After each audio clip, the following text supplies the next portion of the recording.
All right, CrossFit Federal, it is Monday, and we got a couple different movements in this workout that we haven't done yet in quarantine. So I'll break down the setup and some other stuff like that, and the movement standards here in just a second, and show you guys some options for how we can attack this. Now let's look at the workout itself. Now this is going to be a slight variation of what we would normally do as like Cindy. So same sort of format.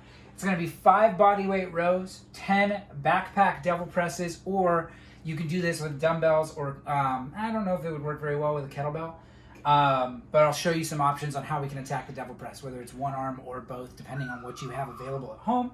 And then 15 sit-ups. Now, it's that classic 5, 10, 15, however many rounds you can do in 20 minutes. So again, a little bit akin to Cindy. This is a long time domain with small sets. The intention behind this workout, keep moving. Try to move at a steady pace rather than starting out going super fast and then blowing up with 10 minutes left. So I want you to pick a pace that's nice and steady, but let's start with those bodyweight rows, because a lot of us don't have pull-up bars or a place to do anything like that, or a set of rings or something else. If you do, awesome, use that. If you have a pull-up bar, cool, do pull-ups instead of bodyweight rows. But for a lot of us that don't have those options, like myself included, I don't have a pull-up bar. In fact, I haven't touched a pull-up bar since this started. So I'm a little nervous about how pull-ups are going to be when we get back to things being normal, but that's okay.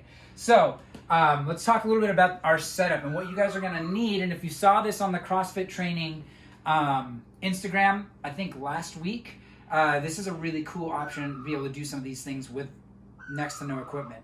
So you'll notice on the ground, I have a bed sheet. It's already been folded in half once. This is not a fitted bed sheet, it's just a standard bed sheet. So you'll need a bed sheet. Try to make it a little bit thinner. You don't want anything too thick, because this is going to be going over a door and you want the door to be able to shut.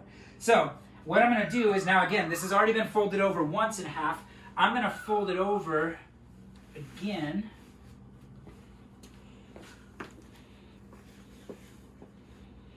And trying to keep it nice and even. I'm going to fold it one more time.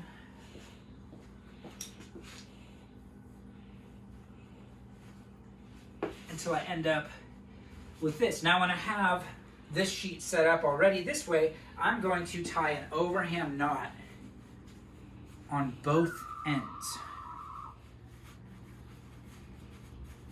So overhand on one side,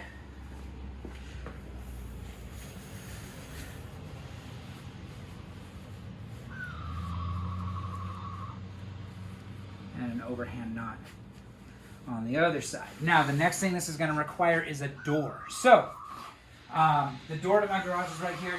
I want to make sure, and ignore the fridge, I know the compressor's noisy.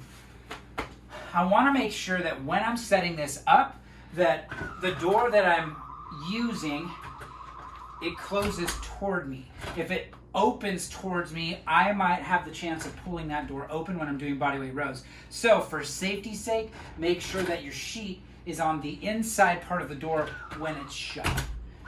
So I'm going to take one end, put it over the top of the door, and try to lay this side as flat as I can, and then shut the door. Now I'm going to pull on it and make sure that knot gets right up to the crease of the door. Now this side that's knotted, I'm going to undo the knot.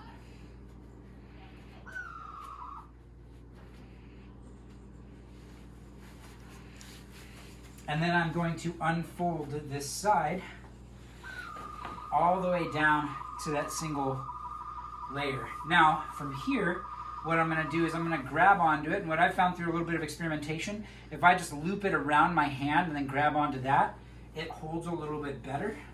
So I'm going to loop it around both hands. Now, once I've got this set up, all I have to do, much like a ring row at the gym, is lay back, and I can do body weight rows with a bed sheet off the door. So it takes a little bit of time to get this one set up, but the big standards we're going for, full extension at the bottom, and I'm pulling all the way up until my hands are on the side of my chest, and then right back down. Your body should be rigid. So what I'm not looking for is, I don't want to see lazy hips. I don't want you to use your hips to almost like kip a row.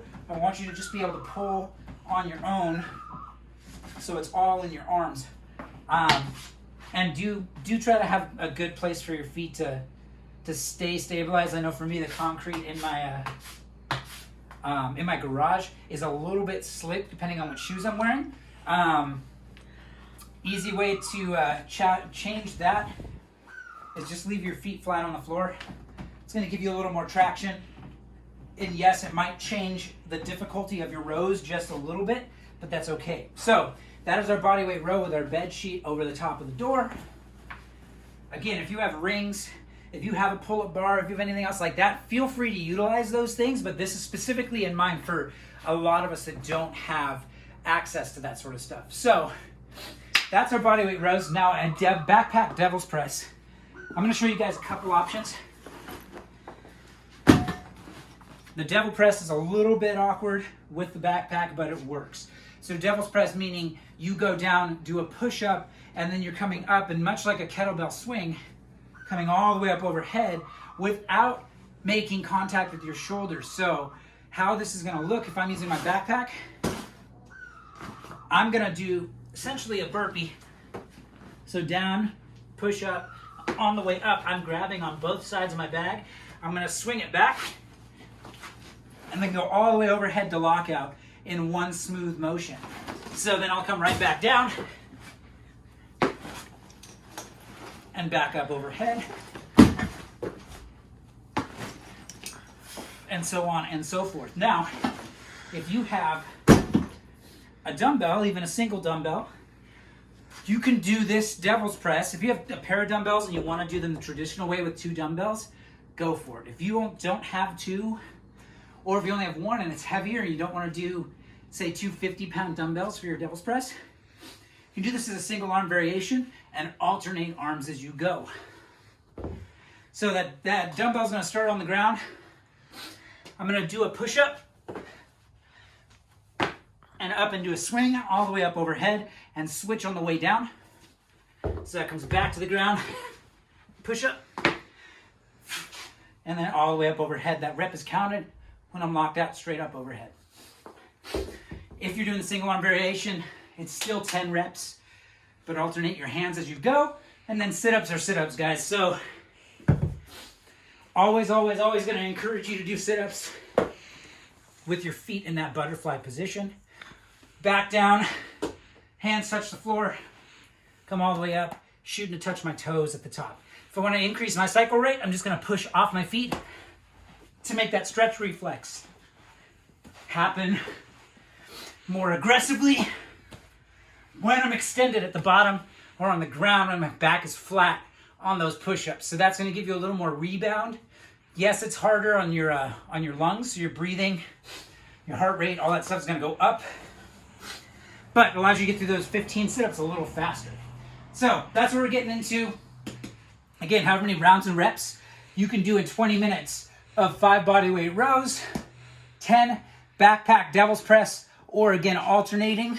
If you have 1 dumbbell and you want to do it with just 1, 15 sit-ups. It's going to be a good one. Let's get after it.